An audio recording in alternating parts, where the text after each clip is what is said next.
Assalamualaikum warahmatullahi wabarakatuh. Waalaikumsalam warahmatullahi wabarakatuh. Perkenalkan, nama saya Eri Puspitasari MPD, calon guru penggerak Angkatan 7 Kabupaten Indramayu. Hari ini saya akan melakukan kegiatan demonstrasi kontekstual modul 3.1 mengenai pengambilan keputusan berbasis nilai-nilai kebajikan sebagai pemimpin. Yang saya hormati Ibu Ade Mutiarawati sebagai fasilitator saya dan Bapak Suwandi sebagai pengajar praktek saya. Hari ini saya akan mewawancarai Bapak Edi Suhaidi SPD, Kepala Sekolah UPTD SD Negeri 3 Pedokan Gabus. Selamat siang Pak Edi. Selamat siang. Apa kabar Bapak hari ini? Alhamdulillah sehat. Bapak, sebelumnya saya mohon maaf ya Pak ya, Ya. karena mungkin saya mengganggu waktu istirahat Bapak karena saya ada kegiatan demonstrasi kontekstual untuk mewawancarai kepala sekolah dan saya memilih Bapak Edi Suhedi yang akan saya wawancarai. Ya. Mudah-mudahan tidak mengganggu ya Pak ya. Ya, Baik Bapak, yang pertama yang ingin saya tanyakan, selama menjadi kepala sekolah, bagaimana Bapak dapat mengidentifikasi kasus-kasus yang merupakan dilema etika atau bujukan moral, Pak? Ya, dalam kasus tersebut ada mengenai kasus dari dilema etika dan dilema Bujukan moral. moral. Nah, di sini saya pernah mengalami, yaitu dalam etika ada mengenai yang benar dengan yang benar dan yang benar dengan yang salah.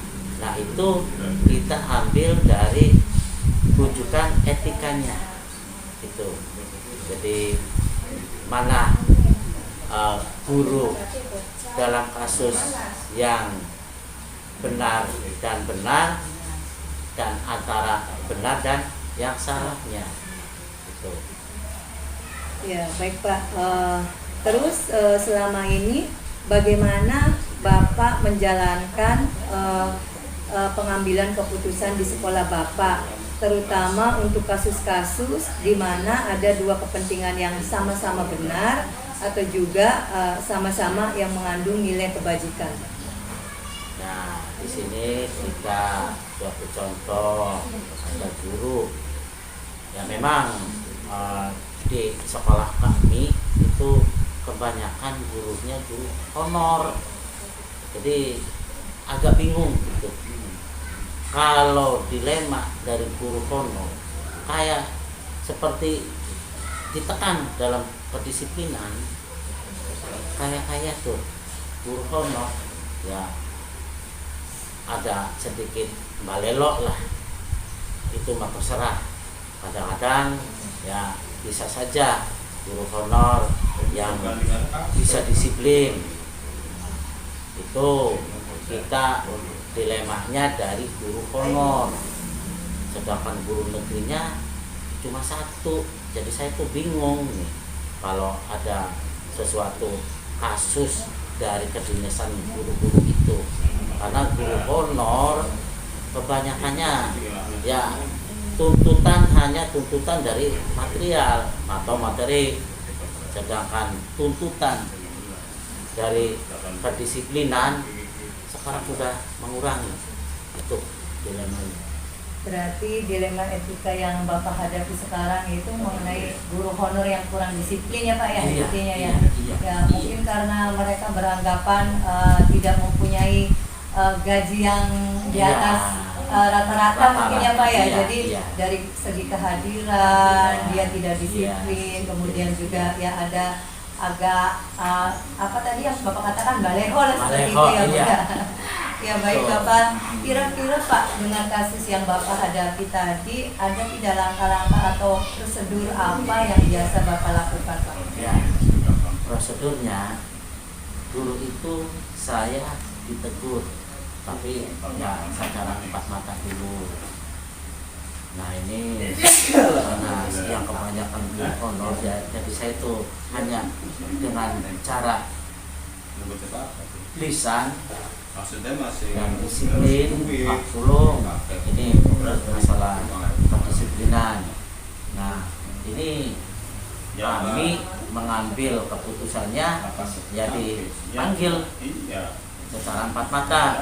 Nanti setelah itu bergantian dan waktu. Nah itu tidak terjadwal itu, tidak terjadwal karena melihat dulu nanti dalam kasus itu. Kalau ada telat waktu datang, saya baru menegurnya. Itu yang saya lakukan. Berarti yang Bapak lakukan selama ini sudah sesuai prosedur ya Pak ya, artinya tidak sampai membuat malu guru honor tersebut ya Pak ya, dengan memanggil guru honor tersebut empat mata ya Pak ya. Ya. Baik Pak, hal-hal apa saja yang selama ini Bapak anggap efektif dalam pengambilan keputusan pada kasus-kasus dilema etika seperti tadi Pak? Nah, kan tadi sudah empat mata guru dipanggil dan waktu dipanggil. Nah sekarang dirumuskan, yaitu dengan komite pengawas. Kita mengambil keputusannya tidak dari kepala sekolah saja, itu kan ada atasan saya pengawas, terus ada komite. Nah itu diambil yang terbaiknya. Terbaik bagaimana keputusannya? Ya udah, ini mulai diadakan disiplin kerja. Nah, ya alhamdulillah sekarang ada perubahan sedikit-sedikit dan juga komite ikut dalam melaksanakan kedisiplinan dalam ini mengajar. Dan juga alhamdulillah biarpun murid sedikit dan juga guru honor sekarang ada perubahan itu, jadi diambil keputusan yang terbaiknya dan yang terakhirnya itu. Artinya Bapak selama dalam mengambil keputusan itu tidak dilakukan sendiri apa ya, ketika tadi sudah memanggil guru honor tersebut, kemudian ada tindak lanjut dengan dimusyawarahkan dengan rekan-rekan guru yang lain dan komite, dan berharap dengan musyawarah tersebut dapat menghasilkan keputusan yang baik ya Pak ya. Nah Pak, kira-kira hal-hal apa saja Pak yang selama ini menjadi tantangan Bapak dalam mengambil keputusan kasus-kasus dilema etika tersebut? Ya tantangannya itu memang banyak ya, terutama ini di orang tua. Kadang-kadang ada orang tua sudah siang gurunya belum datang. Nah ini tantangan kita mencontohkan kepala sekolah pagi-pagi masuk, anak-anak suruh masuk. Nah ini jadi tantangan yang paling beratnya yaitu dari orang tua murid. Berarti itu tantangan terbesar buat Bapak ya Pak ya, dari wali murid ya Pak ya. Karena walaupun bukan kepala sekolah yang melakukan kesalahan, ketika ada guru yang melakukan kesalahan tetap saja kepala sekolah yang kena ya Pak ya, karena Bapak merupakan seorang pimpinan ya Pak ya. Nah Pak, sekarang apakah Bapak memiliki sebuah tata kelola atau jadwal khusus Pak dalam Bapak menghadapi masalah penyelesaian kasus dilema etika tadi yang Bapak alami, ataukah Bapak menyelesaikannya itu di tempat atau bagaimana tuh Pak? Ya, kalau masalah dilema, masalah kasus-kasus etika ya kita diadakan di sekolah, yaitu dengan cara dirumuskan lagi hasil rumusan-rumusan tadi, kita mencari kesepakatan yang paling terbaiknya, itu saja. dalam kasus-kasus dilema etika itu. Berarti tidak ada jadwal khusus ya Pak ya? Tidak, Ketika tidak ada kejadian yang Bapak hadapi langsung diselesaikan di tempat seperti Iya. itu ya Pak ya? Nah Pak, kira-kira ada tidak Pak seseorang atau faktor-faktor apa yang selama ini mempermudah dan membantu Bapak dalam mengambil keputusan ketika menghadapi kasus-kasus dilema etika seperti tadi Pak? Ya sebenarnya itu kami bisa mengambil keputusannya dengan dirumuskan dengan yang lain, yaitu contoh dari pengawas, dari komite kita rumuskan dan diambil yang terbaiknya. Jangan sampai nanti sudah terjadi tidak ada keputusan dan tidak ada yang lebih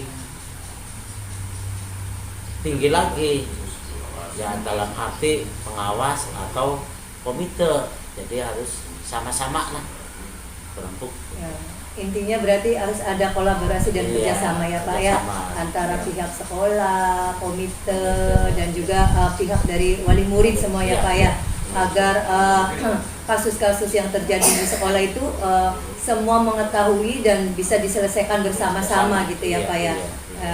Baik Bapak, tidak terasa sekarang pertanyaan terakhir nih Pak. Dari semua yang Bapak sampaikan tadi, kira-kira pembelajaran apa yang dapat Bapak petik dengan pengalaman-pengalaman Bapak selama menjadi kepala sekolah dalam menghadapi kasus dilema etika?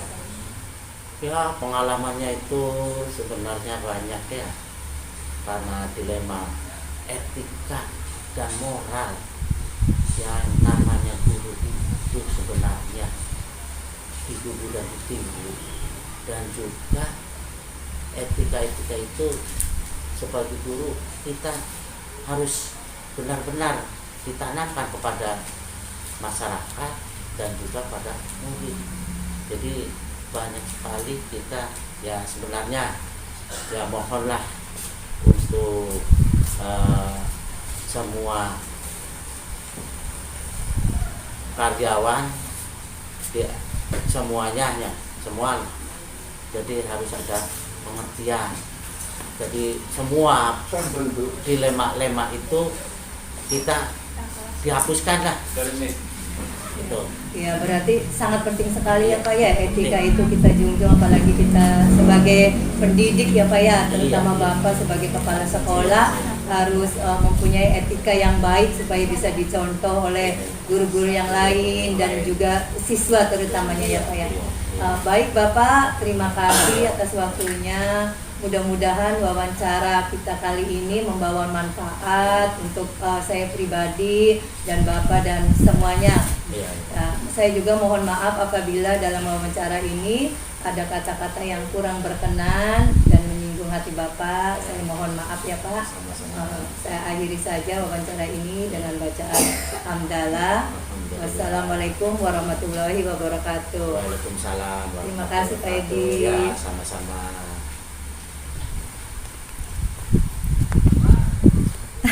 Assalamualaikum warahmatullahi wabarakatuh. Waalaikumsalam. Yang terhormat Ibu Ade Mutiarawati sebagai fasilitator saya dan Bapak Suwandi sebagai pengajar praktek saya. Hari ini saya akan melakukan kegiatan demonstrasi kontekstual modul 3.1 mengenai pengambilan keputusan berbasis nilai-nilai kebajikan sebagai pemimpin.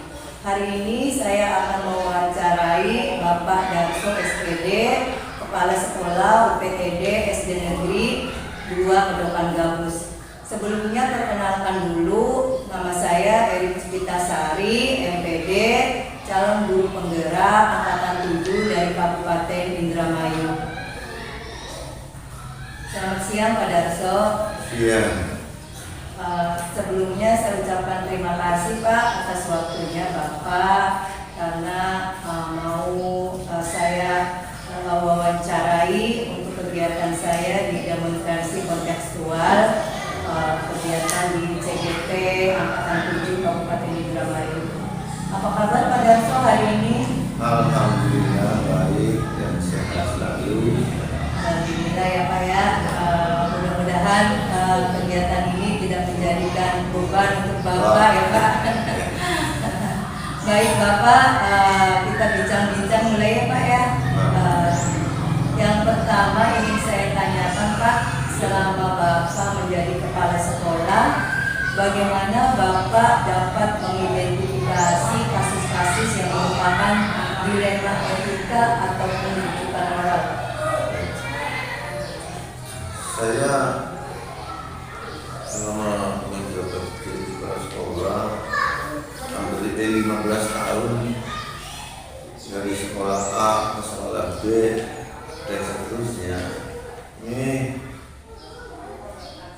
setiap sekolah selalu ada kasus, baik kasus ya pelanggaran terhadap sekolah, terutama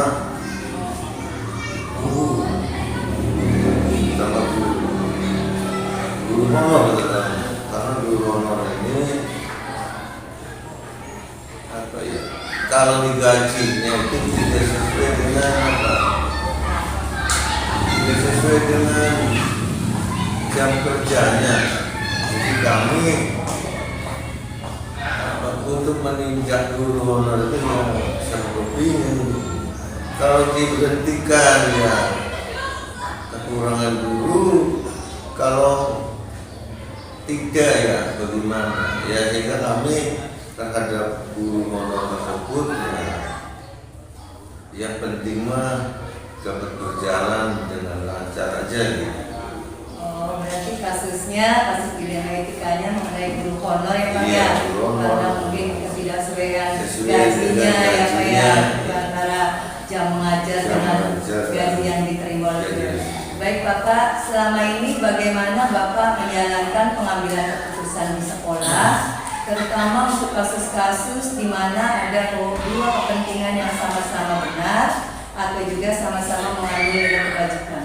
Ya, kami dalam mengambil keputusan, jika ada kedua kejadian atau yang penting, kalau umpamanya yang satu dilaksanakan yang lain tidak, umpamanya nih, supaya kedua-duanya berjalan dengan baik, ya kami menugaskan pada bawahan kami, terutama guru yang senior, supaya kedua kegiatan tersebut dapat dilaksanakan. Jadi selain saya sebagai kepala sekolah ke kegiatan yang satu, ke kegiatan yang lainnya diwakilkan kepada guru yang senior, sehingga nanti kegiatannya itu sama-sama jalan. Iya. Intinya harus ada kolaborasi atau Iya, kerjasama antara kerjasama. sesama warga sekolah ya Pak ya. Nah, baik Pak, kemudian langkah-langkah atau prosedur apa yang Bapak lakukan selama ini Pak? Prosedur yang saya lakukan, ya, kami selalu koordinasi baik terhadap rekan guru, terhadap atasan kami yaitu guru pengawas, juga tidak lepas sama mitra kami yaitu komite sekolah, sehingga jika ada hal-hal di sekolah ya itu dapat ditangani dan dapat diselesaikan. Alhamdulillah selama ini ya, berkat kerjasama kami baik dengan rekan guru, dengan komite sekolah, sehingga tidak ada kendala di sekolah. Berarti yang utama itu harus adanya keterbukaan ya Iya, Pak ya, keterbukaan. keterbukaan dengan komite sekolah Iya. dan yang namanya musyawarah dengan Iya. guru-guru juga ya Pak ya, Iya. supaya tidak ada ibaratnya tuh ketika ada masalah Bapak tidak menghadapinya sendiri ya Pak ya, Iya. karena sudah diketahui oleh semuanya ya. Nah, terutama kami sedang membangun itu agar ya alhamdulillah kami koordinasi dengan Bapak Komite ya, untuk menyampaikan pada masyarakat atau wali murid. ya, Pak, ya. Alhamdulillah berjalan. Iya betul Pak, memang diperlukan sekali keterbukaan antara pihak sekolah dengan wali murid ya Pak ya, terutama nanti disampaikan juga untuk komite untuk menyampaikan kepada wali muridnya. Nah Pak, untuk selanjutnya hal-hal apa saja yang selama ini merupakan tantangan dalam pengambilan keputusan pada kasus-kasus di Lima Etika yang Bapak hadapi? Tantangan yang saya hadapi banyak, terutama apa yang tadi saya katakan ya, terutama masalah kedisiplinan guru. Kalau guru negeri alhamdulillah di SD 2 bagus, peran aktif semua. Kemudian ini yang tadi sudah saya katakan, terutama guru honor, karena tidak sesuai dengan gajinya, ya berangkatnya itu ya di atas jam 8, yang lain udah belajar cuma belum. Tapi kami selalu berupaya yang terbaik ya, dan memberitahukan pada guru honor terutama jika ada, karena ini tanggung jawab pertama, jika ada pasien kosong harus saling mengisi.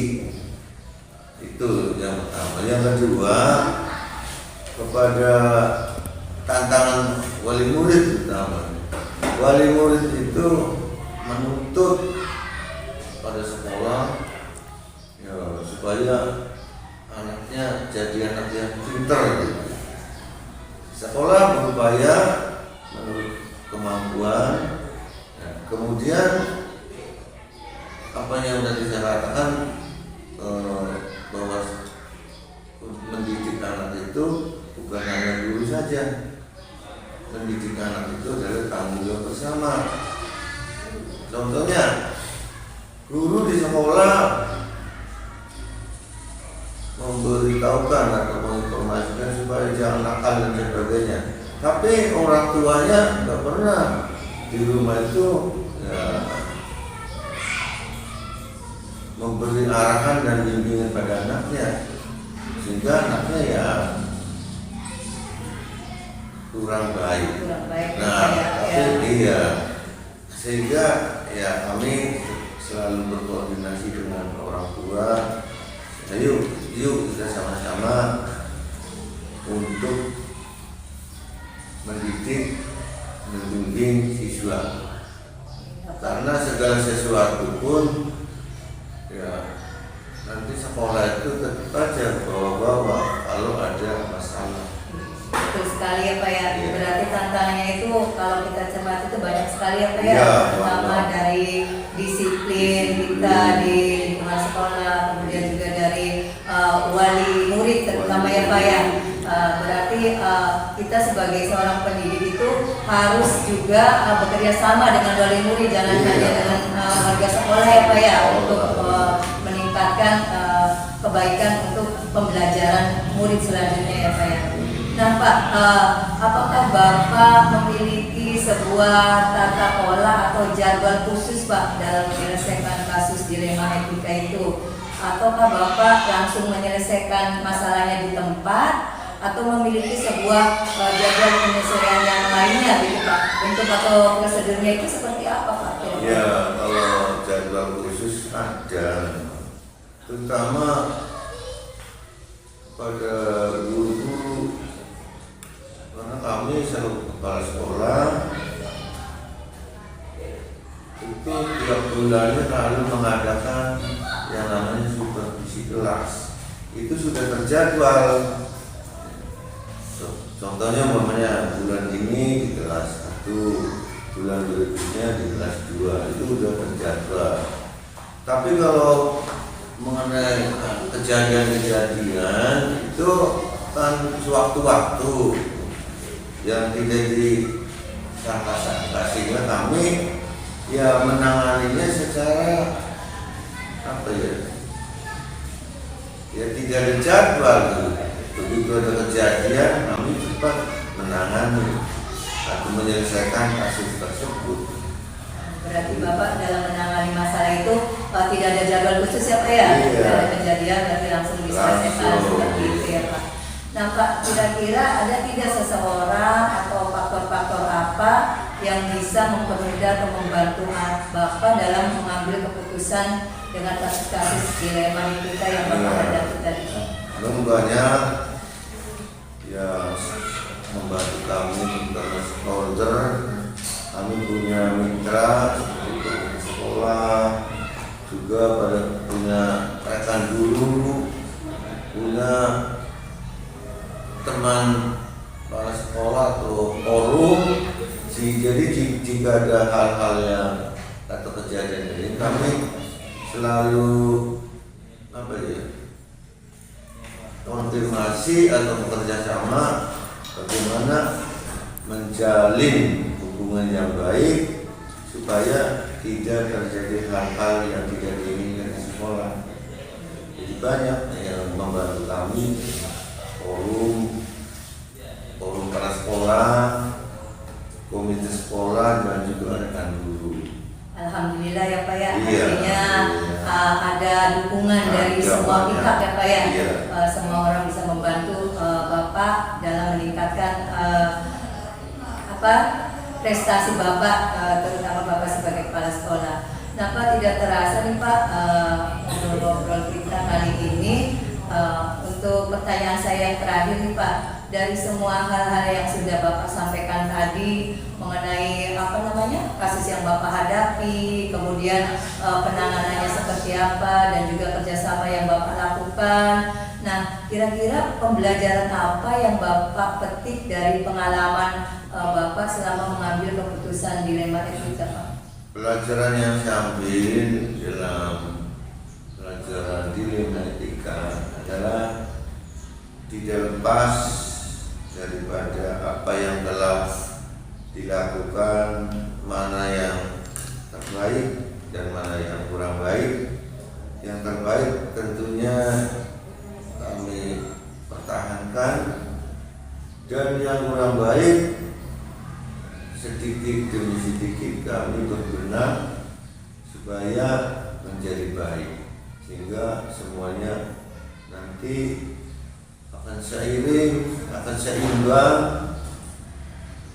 untuk pelaksanaan proses pendidikan dan pengajaran yang ada di sekolah kami. Berarti komitmennya dari pengalaman yang selama ini 15 Iya. tahun Bapak menjadi kepala sekolah, banyak sekali pembelajaran yang bisa Bapak ambil hikmahnya ya Pak ya. Alhamdulillah. Terutama yaitu diantaranya kita harus saling bekerja sama, kemudian saling mendukung ya Pak ya, untuk kemajuan sekolah dan untuk kemajuan murid-murid terutama ya Pak ya. Baik Bapak, terima kasih atas waktunya. Mohon maaf apabila pertanyaan saya ada kata-kata yang tidak berkenan. Saya akhiri saja wawancara ini dengan ucapan hamdalah, alhamdulillahirobbilalamin. Dan saya akhiri, wassalamualaikum warahmatullahi wabarakatuh. Waalaikumsalam. Terima kasih.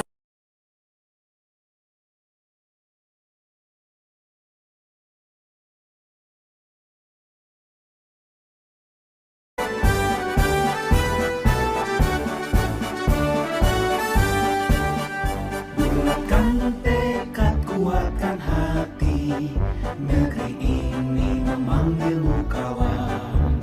Belajar bergerak berbagi untuk negeri, guru penggerak majukan pendidikan. Guru penggerak menghamba pada murid, kreatif rancang pembelajaran. Hargai potensi, tingkatkan prestasi, lahirkan profil pelajar Pancasila.